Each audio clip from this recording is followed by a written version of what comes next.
Congratulations!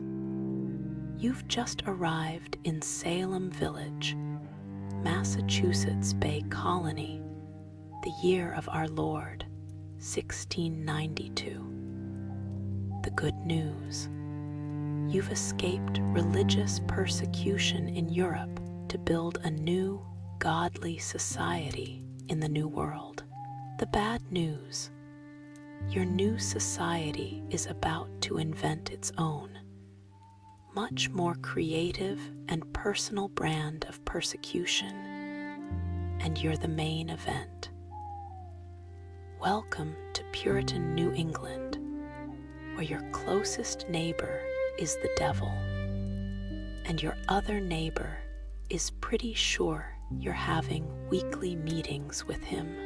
Before we descend into this particular vortex of piety and paranoia, perhaps take a moment to hit subscribe if you enjoy drifting off to sleep while contemplating the spectacular ways societies can go wrong.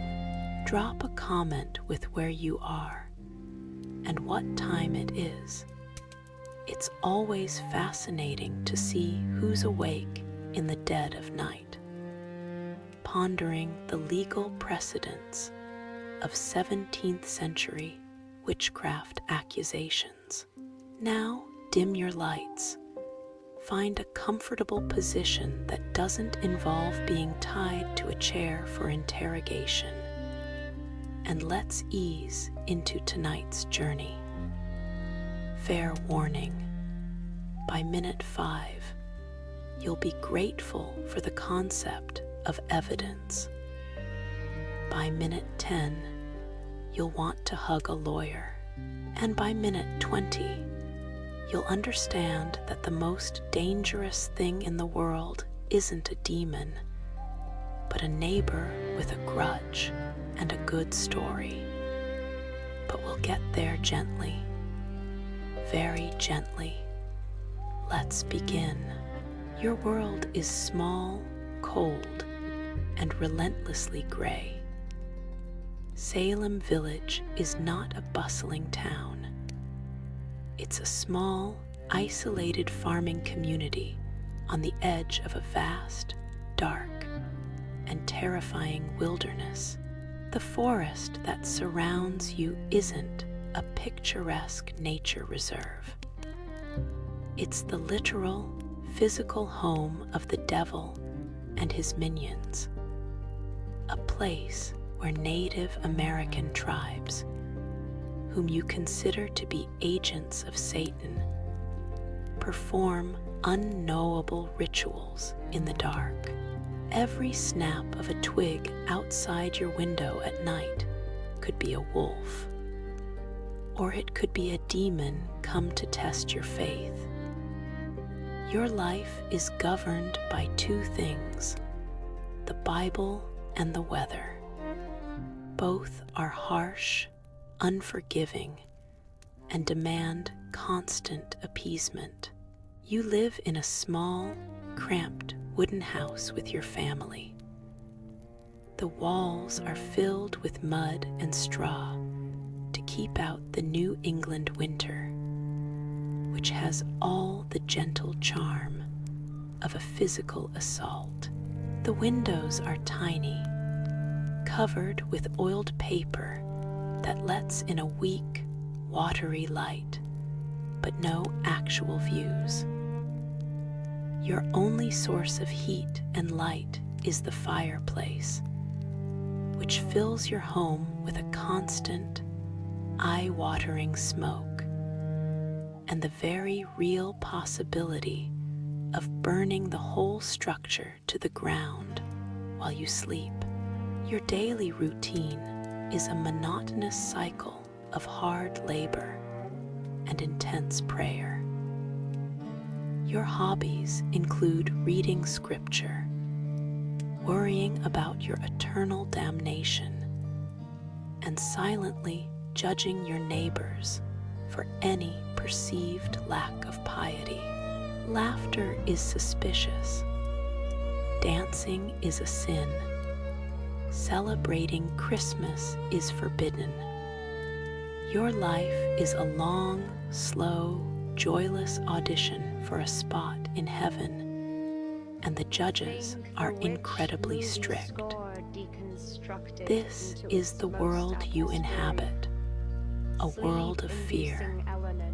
Fear of the wilderness, fear of God's wrath, fear of crop failure, of disease, of the long, brutal winter, and most of all, fear of the devil, who is not an abstract concept, but a real, tangible entity actively working to destroy your community from within.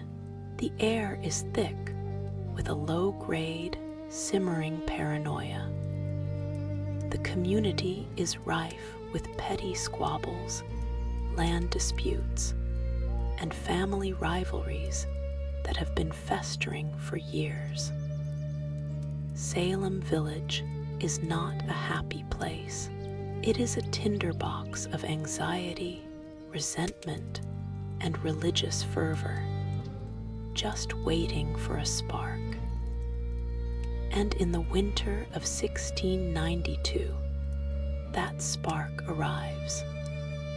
It doesn't come in the form of a fire-breathing demon or a cackling hag on a broomstick. It comes from the kitchen of the local minister, Reverend Samuel Paris. His 9-year-old daughter, Betty, and his 11-year-old niece, Abigail Williams, begin to act strangely. They hide under furniture. They make odd, choking sounds. They contort their bodies into unnatural positions and scream, as if they are being pinched and bitten by invisible forces. A modern doctor might diagnose this as a combination of stress, adolescent rebellion, and possibly a fungal infection from the local grain supply. But this is not the modern world. This is Salem. The local doctor, unable to find any physical cause, makes a diagnosis that is both terrifying and, in this world, perfectly logical. The evil hand is upon them. Witchcraft. The news spreads through the village like a contagion. Other young women begin to exhibit the same symptoms. Ann Putnam Jr., Mercy Lewis, the afflicted girls, as they come to be known, become a terrifying spectacle. They writhe on the floor during church services, interrupting the minister with blood-curdling screams. They claim to see spectral shapes, the ghostly apparitions of people in the community, tormenting them, pinching them, trying to force them to sign the devil's book. The village magistrates are called in. They are faced with a crisis. Their children are suffering. Their community is under attack from a supernatural enemy. They must find the witches. They turn to the only witnesses they have, the afflicted girls themselves. Under intense pressure from the adults, the girls finally name their tormentors. And who are these first, monstrous agents of Satan? Are they powerful, sinister figures? No. The first 3 people accused are the 3 most powerless, socially vulnerable women in the entire community. First, there's Sarah Good, a homeless woman who begs for food and mutters curses when she's turned away. She's an easy target. Everyone already dislikes her.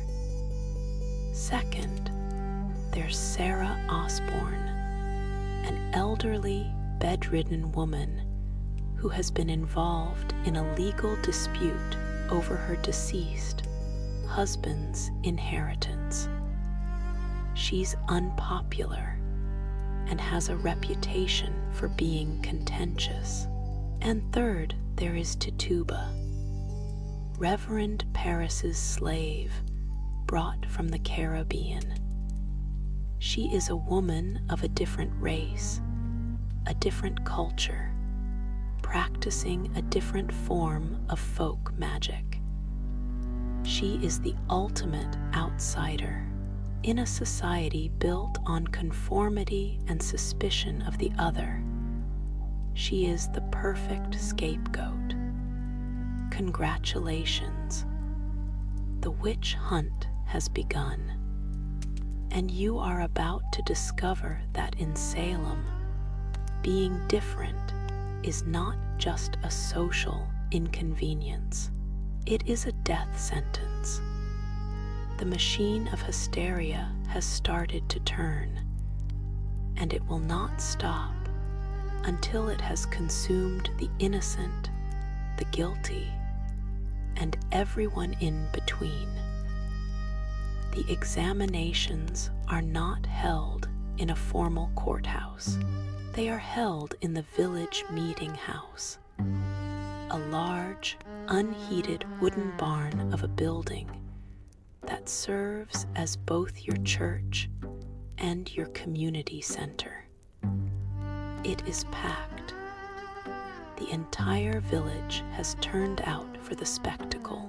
It is cold, the air thick with the smell of wet wool, unwashed bodies, and a simmering collective fear. This is not a trial.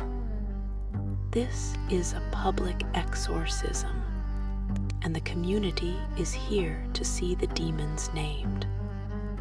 Sarah Good is brought forward first. She is a woman hardened by a life of poverty and scorn. She denies everything, her voice sharp with indignation. But every denial is twisted against her. She mutters under her breath, "Those are curses." She can't recite the Lord's Prayer perfectly. Proof of her allegiance to Satan. As she speaks, the afflicted girls in the front row begin to writhe and scream.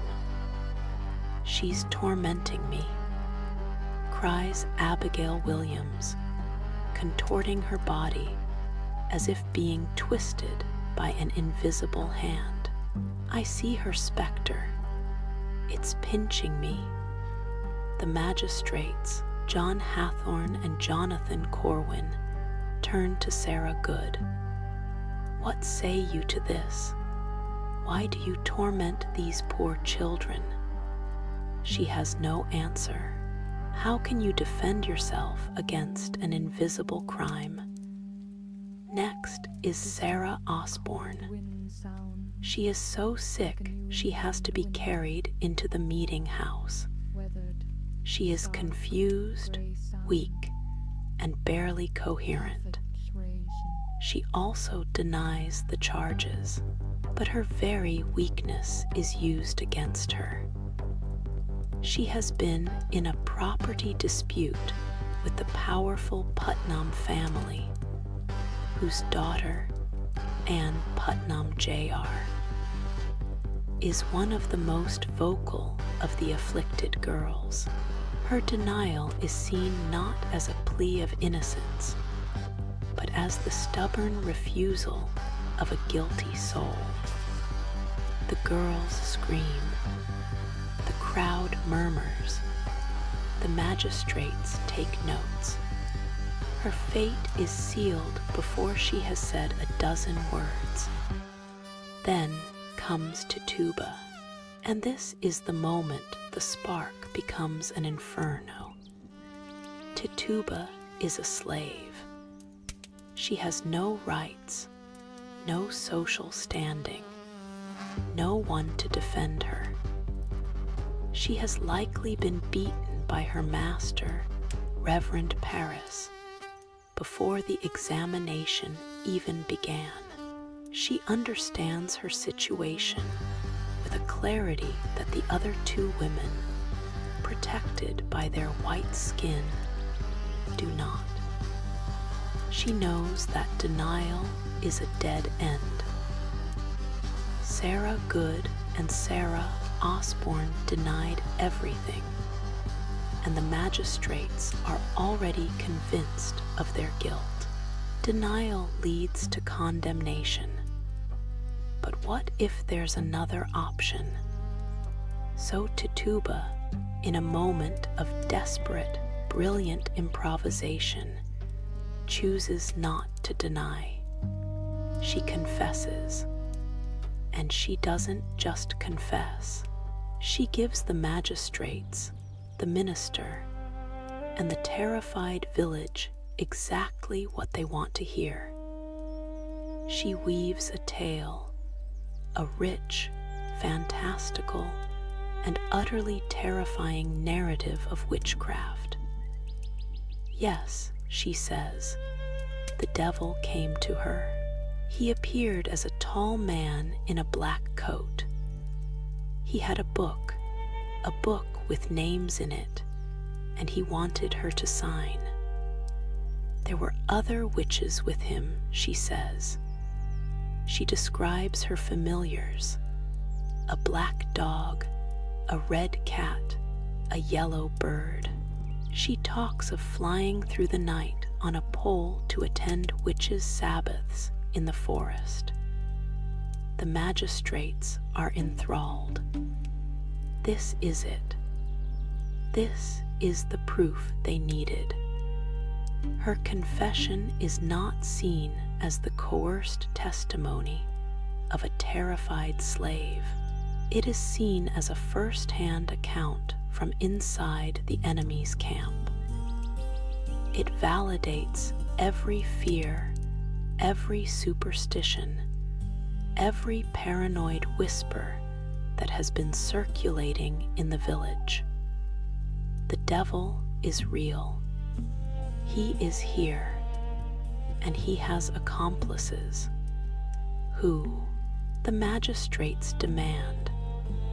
Who else did you see with the devil?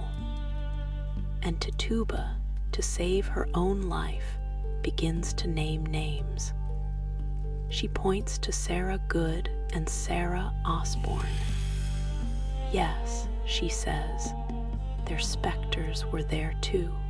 Her confession transforms her from an accused witch into a star witness for the prosecution. She has found the one twisted path to survival in this insane new world. Become an accuser. Her confession is catastrophic. It opens the floodgates.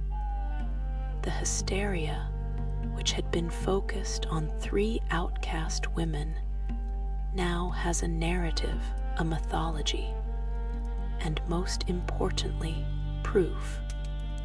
The witch hunt can now begin in earnest, and it will be built on a legal concept so absurd, so terrifying, and so utterly irrefutable that it will paralyze the entire colony. Spectral evidence. Let's talk about spectral evidence. It is, without a doubt, one of the most brilliant and terrifying legal inventions in the history of injustice. Here is how it works. You are asleep in your bed. Your physical body is verifiably at home. However, your spirit, your specter, your astral projection can leave your body, travel across town, and torment your neighbor. It can pinch them, choke them, tempt them to sign the devil's book. Your neighbor, one of the afflicted girls, can see your specter doing this. She can cry out in court, "I see Goody Proctor's specter now. It's sitting on the beam, laughing at us. Congratulations, you have just been accused of witchcraft by spectral evidence. Now, try to form a defense. Your alibi, useless. Of course your body was at home. We're not accusing your body. We're accusing your soul. Can you bring a witness to testify where your soul was last night? Can you prove that your ghost was not, in fact, tormenting Abigail Williams? No, you cannot. The only witnesses to a spectral crime are the accuser and the accused. And since the accused is a witch, their testimony is obviously not to be trusted. This means the only legally valid testimony is that of the accuser. The accusation becomes its own proof. It is a perfect, unbreakable circle of logic. It is a legal machine designed to do one thing: generate convictions. The examinations now transform into a bizarre, deadly form of interactive theater. A woman is brought forward, a respectable church-going woman like Martha Corey. She stands before the magistrates, confused and frightened. "I am an innocent woman," she says. As the words leave her mouth, all the afflicted girls in the front row simultaneously fall to the floor, screaming and convulsing. It is a terrifying, synchronized performance. Abigail Williams will cry out, "She sent her specter to bite me."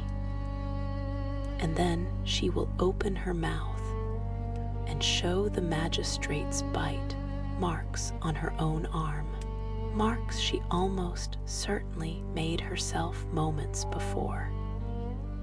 If the accused woman bites her lip in anxiety, the girls will scream that she is biting them, and they will show the magistrates bleeding lips. If she wrings her hands in despair, the girls will shriek that their hands are being crushed by her specter. Every movement the accused makes, every nervous tick, every frightened glance, is mirrored and amplified by the chorus of afflicted girls, who provide a real-time, dramatic interpretation of the spectral tortures they are supposedly enduring. Imagine being in that room. Imagine being Martha Corey. You are standing in a cold, crowded room, surrounded by neighbors you have known your entire life. You are trying to answer impossible questions from powerful men who are already convinced of your guilt. And every time you speak, a group of teenage girls orchestrates a piece of violent, improvisational theater, and everyone in the room believes them. They believe their performance over your reality. It is not just a trial. It is a gaslighting on a communal scale. It is a waking nightmare from which there is no escape. The magistrates, it should be said, are not necessarily evil men. They are true believers. They are terrified. They genuinely believe their community is under attack from a vast, satanic conspiracy. They see the girls' suffering as undeniable proof. They are not conducting a cynical witch hunt. They are fighting a war for the soul of New England, and they are willing to accept the terrifying logic of spectral evidence because it is the only weapon they have. With Tituba's confession validating their fears and spectral evidence providing the legal framework, the accusations begin to spread. It is no longer just about homeless beggars and unpopular old women. The afflicted girls, now empowered, emboldened, the undisputed stars of this horrifying show, begin to aim higher. They accuse Rebecca Nurse, a pious 71-year-old grandmother, a woman so respected in the community that her accusation sends a shockwave through the village. Surely not her, people whisper, but when Rebecca Nurse is brought to the meeting house, the girls put on their most spectacular performance yet, falling into fits so violent it seems they might die on the spot. 39 of the most prominent members of the community sign a petition attesting to Rebecca Nurse's good character. It makes no difference. The jury initially finds her not guilty. The crowd in the meeting house erupts in outrage. The magistrates instruct the jury to reconsider their verdict. The jury, intimidated and confused, reverses its decision. Rebecca Nurse is found guilty.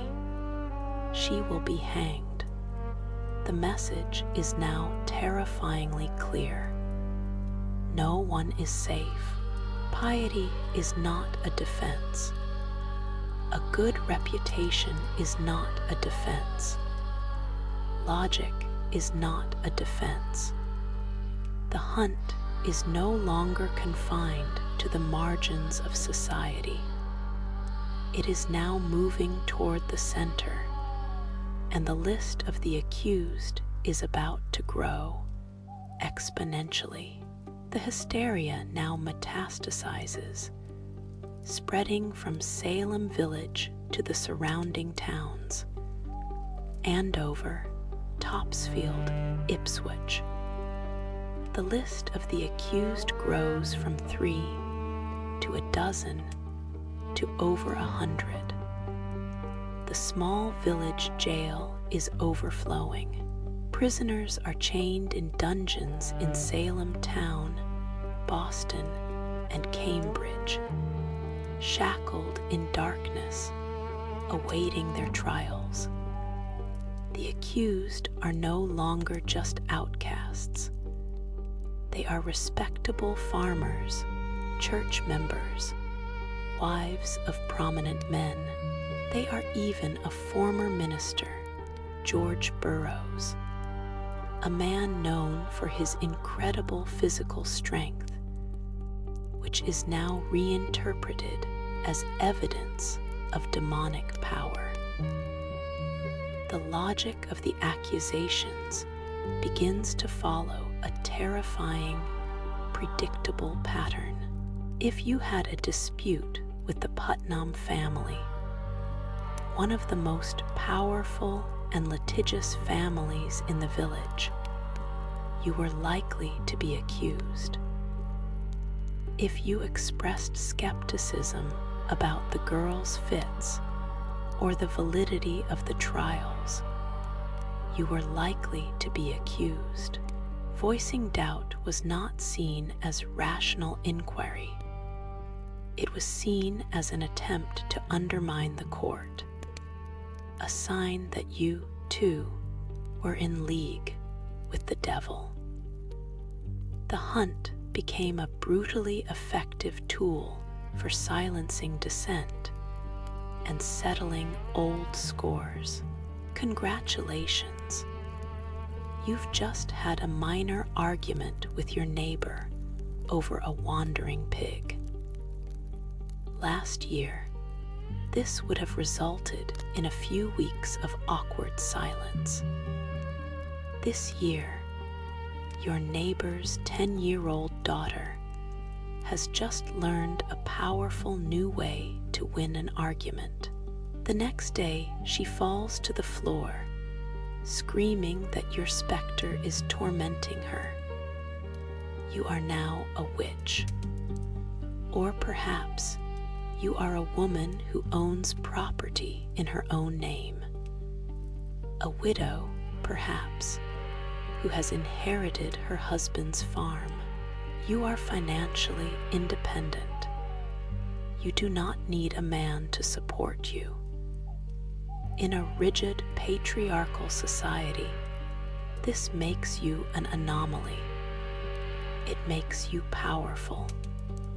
And a powerful, independent woman is a deeply suspicious thing. Your prosperity is not seen as the result of hard work.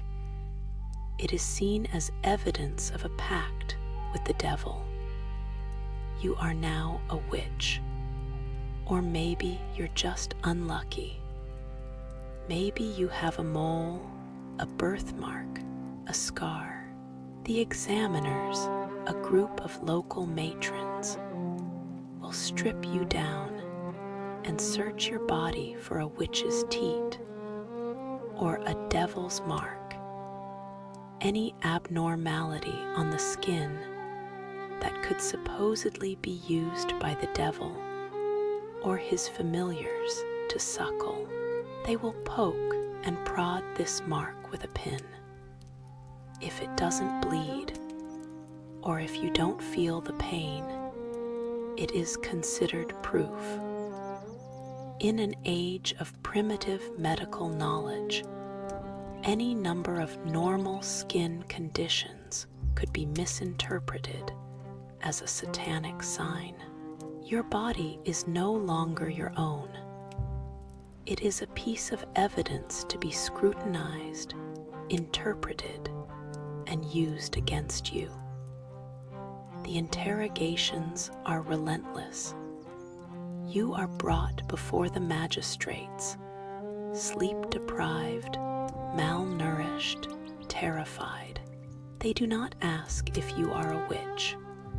They ask, how long have you been a witch? And who are your confederates? The presumption of guilt is absolute. Your denials are met with rage. You are a liar, the magistrates will shout. Confess, confess, and give glory to God. The afflicted girls provide the soundtrack to your interrogation. Their screams and convulsions rising and falling in response to your answers. The pressure to confess is immense, and here is the deadliest, most insidious twist in the logic of the Salem trials. If you confess to being a witch, you will not be executed. You will be saved. Your confession is seen as a sign of repentance. You have renounced the devil. Your soul can be redeemed. You will remain in prison, yes, but you will live. If, however, you maintain your innocence, if you refuse to confess to a crime you did not commit, you are considered an unrepentant sinner, still in league with the devil. You will be found guilty, and you will be hanged. Think about that choice, a choice that is not a choice at all. You are in a dark, cold dungeon. You have been told that your neighbors, people you have known your entire life, have accused you of monstrous crimes. You are told that the only way to save your life is to admit to those crimes. But to do so, you must not only lie, you must become an accuser yourself. Because a confession is not enough. You must name other witches. You must point your finger at your friends, your family, your neighbors, and drag them into this nightmare with you. This is the satanic genius of the Salem Witch Trials. It created a system that fed itself. The only way to survive was to provide the court with more victims. Some people refused. Men and women of incredible integrity and courage, like Rebecca Nurse and John Proctor, maintained their innocence to the very end. They chose to die with a clear conscience rather than live with a false confession. They are the heroes of this story, but many, understandably, broke. Under the weight of psychological torture, sleep deprivation, and the promise of life, they confessed, and they named names. They named anyone they could think of. The list of the accused ballooned, reaching over 200 people. The hysteria was now a self-perpetuating engine, fueled by fear, validated by coerced confessions, and churning out new victims every day. The first to be hanged is Bridget Bishop, an older woman with a reputation for being argumentative and owning a tavern where people played forbidden games. On June 10th, she is taken by cart to Gallows Hill, a barren rise of land just outside Salem town. A crowd gathers to watch. This is not a somber occasion. It is a public spectacle, a demonstration of the community's power to purge itself of evil. She is hanged. Her body is cut down and thrown into an unmarked, shallow grave. She is the first. She will not be the last. Throughout the summer, the hangings continue. Rebecca Nurse, the pious grandmother, Sarah Good, the homeless beggar, the former minister, George Burroughs, who recites the Lord's Prayer perfectly from the gallows, a feat that was thought to be impossible for a witch, momentarily stunning the crowd into silence before the minister, Cotton Mather, assures them from horseback that the devil can take many deceptive forms. John Proctor, a respected farmer who had been a vocal critic of the trials, is hanged alongside 4 others. His pregnant wife, Elizabeth, is also condemned, but is given a temporary stay of execution until she gives birth. But perhaps the most brutal story is that of Giles Corey, an 81-year-old farmer. He knows that if he is tried and convicted as a witch, his property will be confiscated by the state, leaving his children with nothing. But there is an old, obscure loophole in English law. If an accused person refuses to enter a plea neither guilty nor not guilty, they cannot be tried. The punishment for refusing to plead, however, is torture. It is called peine forte et dure. The victim is laid on the ground. A wooden board is placed on their chest, and heavy stones are slowly added, one by one, to crush them until they either enter a plea or die. Giles Corey chooses this path. He refuses to plead. He is taken to a field and the torture begins. For 2 days, the sheriff piles stones upon his chest. The magistrates plead with him to enter a plea. All he says, according to the legend, is more weight. He is slowly, brutally crushed to death. It is a horrific, agonizing end, but in choosing it, he accomplishes his goal. Because he was never tried or convicted, his farm passes legally to his sons. In a world gone mad, it was the only way he could find to save his family. The summer of 1692 is a season of death. 19 men and women are hanged on Gallows Hill. Giles Corey is pressed to death. At least 5 others die in the squalid, disease-ridden prisons. The afflicted girls, once the powerless daughters and nieces of the village, are now the most powerful people in Massachusetts. Their words, their performances, their accusations hold the power of life and death. They are untouchable. To question them is to risk being accused yourself. They have become, in a terrible, ironic twist, the very thing everyone was afraid of, a small, secret group with the power to destroy lives with invisible forces. As the autumn leaves begin to turn, however, something remarkable happens. The hysteria, which had seemed like an unstoppable inferno, begins to burn itself out.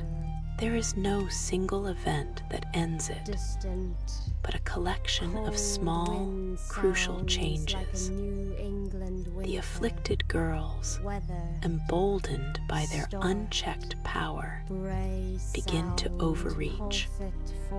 They start accusing people who are too powerful, too well-connected. They accuse the wife of the governor of Massachusetts. They accuse the wife of a prominent minister. These are not marginal figures who can be easily dismissed. These are the colonial elite. Suddenly, the powerful men who had been driving the trials begin to feel a flicker of doubt. Could the devil really be so bold as to attack their own families? Or is it possible, just possible, that something else is going on here?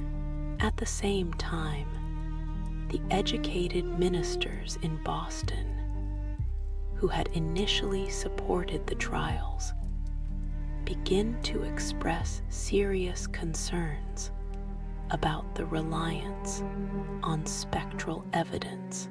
Increase Mather, one of the most respected religious leaders in the colony and the father of Cotton Mather, publishes a sermon arguing that it is better that 10 suspected witches escape than that one innocent person be condemned. He argues that spectral evidence is unreliable, that the devil could, in fact, take the shape of an innocent person to sow chaos. This provides the intellectual and theological cover for the authorities to begin backing away from the madness they have unleashed. The final straw is the change in the court system. The special court that had been established to hear the witch trials is dissolved by the governor. It is replaced by a new superior court, which is instructed not to accept spectral evidence as the primary basis for conviction. Without spectral evidence, the entire legal framework of the prosecution collapses. You cannot convict someone of witchcraft if the only evidence is an invisible crime witnessed only by the accuser. The trials continue for a few more months, but the momentum is gone. Most of the remaining accused are found not guilty. In May of 1693, the governor issues a general pardon for all those still in prison. The Salem Witch Trials are over, but the aftermath is a landscape of devastation. 20 people are dead. Families have been shattered. Reputations have been destroyed. The community of Salem is broken, consumed by guilt, shame, and recrimination. What do you do when you wake up from a collective nightmare and realize that the monsters weren't demons from the forest, but were, in fact, yourselves? The apologies begin, slowly and awkwardly. Samuel Sewell, one of the judges, stands up in church years later and publicly asks for forgiveness for his role in the trials. Ann Putnam Jr., one of the most prolific of the afflicted girls, also issues a public apology, blaming her actions on the delusion of the devil. But for most, the guilt is a quiet, private burden. How do you look your neighbor in the eye when you testified against their mother and sent her to the gallows? How do you live in a town where the ghosts of the unjustly executed are a constant, silent presence? Salem becomes a cautionary tale, a dark and shameful chapter in the American story. But what does it actually teach us? It's easy to look back with modern superiority and dismiss the people of Salem as superstitious, ignorant fanatics. But that is too simple. The people of Salem were not monsters. They were ordinary people living in a world of profound fear and uncertainty. They were trapped in a rigid, unforgiving belief system that provided them with a ready-made explanation for the unexplainable.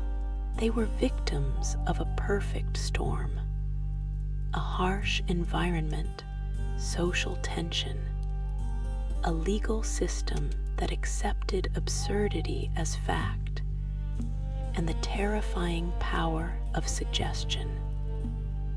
The story of Salem is not a story about witches. It is a story about the terrifying fragility of reason. It is a story about how easily a community can be consumed by fear and turn on itself.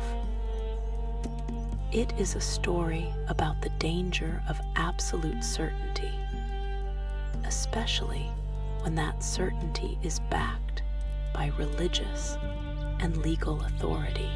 And it is a story that has been repeated in different forms throughout human history. The Red Scare of the 1950s, the Satanic Panic of the 1980s, these are all echoes of Salem modern-day witch hunts, where fear and accusation replaced evidence and reason. Let's take a moment, a final pause. Look around your room. You live in a world governed by the principle of innocent until proven guilty. You live in a world where spectral evidence is not admissible in court. You live in a world where your neighbor's personal animosity cannot, by itself, result in your execution. These legal protections, which we take for granted, are the hard-won lessons from tragedies like Salem. They are a firewall built over centuries to protect us from the darkest impulses of our own nature.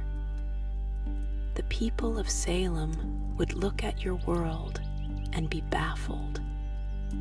They would be amazed by your technology, your medicine, your comforts, but they might also be deeply envious of your legal system, of the simple, revolutionary idea that an accusation is not the same as a conviction.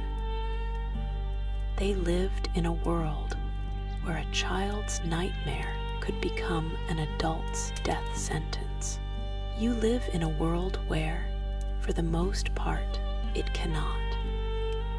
So as you drift off to sleep tonight in your safe, secure home, spare a thought for the victims of Salem, for Bridget Bishop, for Rebecca Nurse, for John Proctor, for Giles Corey, and for all the others who were crushed by the machine of hysteria.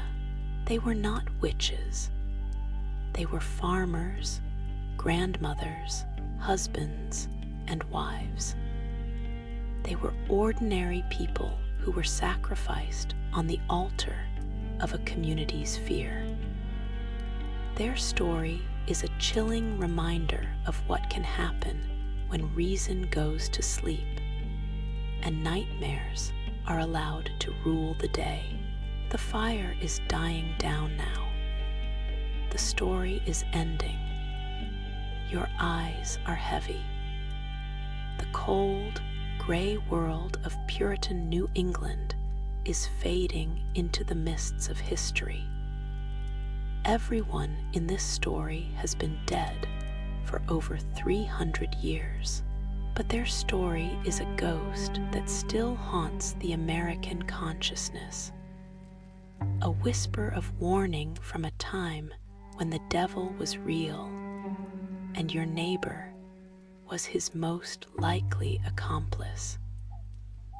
And with that thought, you can drift off to sleep, grateful for due process, grateful for the Enlightenment, grateful for the simple, profound luxury of living in a world where your soul is considered your own private property. Good night. Sleep peacefully. You've earned it. You didn't have to survive the judgment of your neighbors. You just had to listen to a story about it. And that is so much easier. Be grateful for easy. Sleep. Dream. Wake up free and unaccused. The end.